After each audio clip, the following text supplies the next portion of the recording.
I'm deeply thankful to each of you who've journeyed with me through this difficult chapter, offering unwavering support and empathy. Your encouragement fuels my resilience, and I hope my story connects with you as you face your own trials, reminding us all of the strength we find in shared experiences. The past week brought a grueling yet pivotal moment as my ex-wife, her father, and I hammered out a divorce settlement after an arduous mediation session.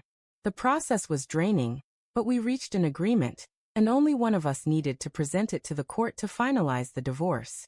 In a gesture of goodwill, I allowed our children to spend extra time with their mother, who had out-of-town family visiting, swapping custody days to promote harmony, though I'm still unsure why I felt moved to make that concession.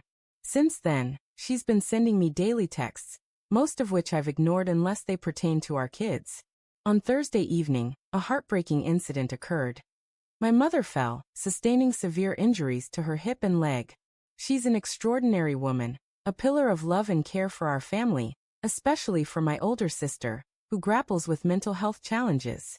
The next day, Friday, I attended court with my lawyer to formalize the divorce agreement.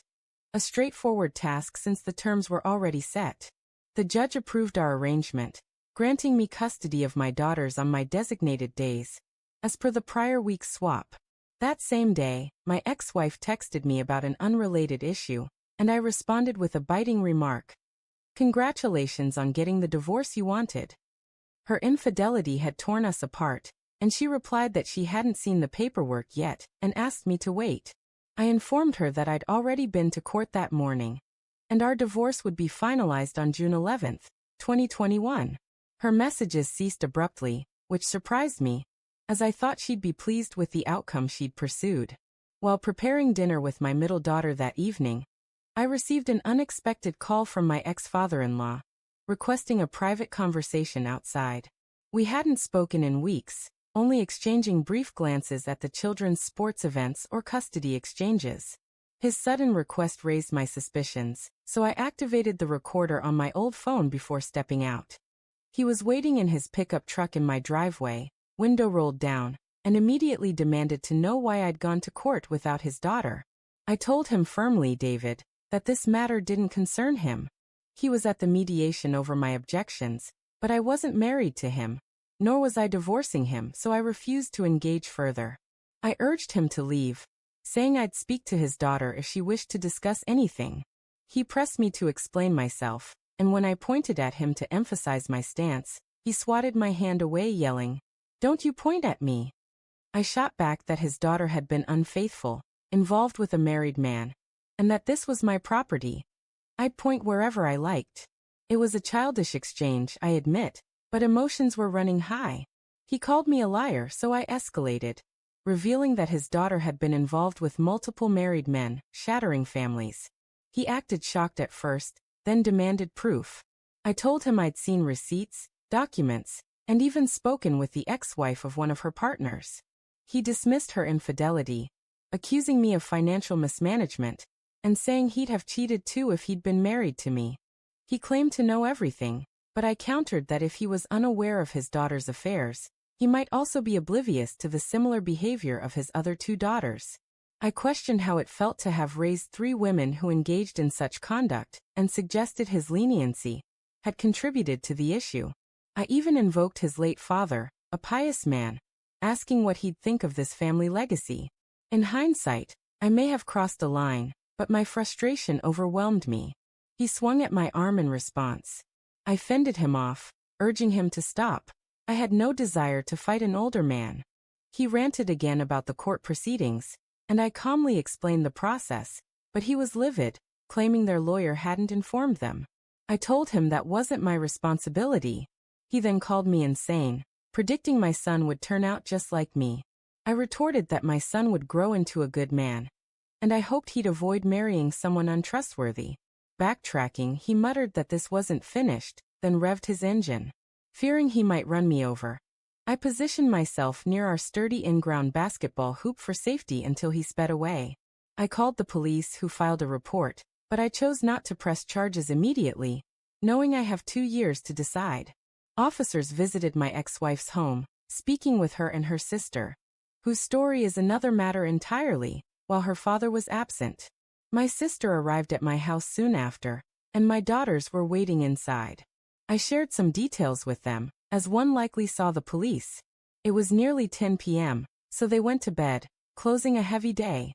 I held them tightly, vowing to keep them safe and cherished. My ex-father-in-law's ominous, "This isn't over" lingers in my mind, hinting at potential future conflict. Only time will reveal his intentions. As mentioned, my mother's fall on Thursday night resulted in a broken hip and leg. She underwent surgery Friday morning, and while she was in the operating room, I was in court finalizing the divorce. One final document remains to be submitted. That afternoon, my ex-wife and I discussed the house we're selling, and I made a sharp comment about the divorce. She claimed she was unaware of the court date and had dismissed her attorney. Minutes later, her father appeared at my home, causing a scene that led to police involvement. On Saturday, I took my middle daughter to her basketball game. My ex texted, saying she was coming to pick up some personal items, like clothing, from the house. I assumed that's what she meant, but I was mistaken. While I was at the game, I received devastating news. My mother had suffered a stroke and was being airlifted to a larger hospital. Upon returning home, I found the house nearly emptied. Despite our agreement to leave everything in place until the sale, she took far more than her personal belongings. She told her affair partner in November that she'd get the house and kids, but she didn't get the house, and I now have the girls most days. It seems she either misunderstood or disregarded our agreement, much like she did during our marriage. My focus was on my mother, who was in the ICU, so the state of the house barely registered. She's now showing signs of improvement, but faces a long road to recovery. On Monday, my ex contacted me, possibly to inquire about my mother or to assess whether I'd pursue legal action against her father for the assault. She explained that she was with him when she learned the divorce was finalized and was upset about missing the court date. She said she'd react the same way for her own daughters, and claimed she didn't know about her father's visit until after it occurred. She admitted to dismissing her attorney because she wanted to amend the mediation agreement, despite its terms being clearly outlined multiple times. My lawyer and mediator confirmed this, and my brother, also an attorney, assured me she has no authority to alter the agreement now. I messaged my attorney, expressing my distrust and urging her to complete the remaining paperwork, which she finalized yesterday. I'm still perplexed by the drama, especially since my ex wanted the divorce and is now with her affair partner. Last night, I surveyed the house to assess what was taken. We were supposed to split certain items, but since I wasn't present, the division was predictably one-sided. Strangely, all our Bibles were among the missing items. Given her actions, it's clear she doesn't honor their teachings, so why take them? I'm tempted to confront her about her and her partner, but I know it's pointless. This week, she's likely with him, and though we're divorced, the thought of them together still stings. My middle daughter noticed my unease tonight and grew concerned, which worries me.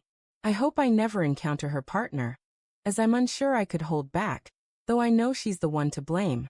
If he ever appears, I might need to walk away to avoid conflict.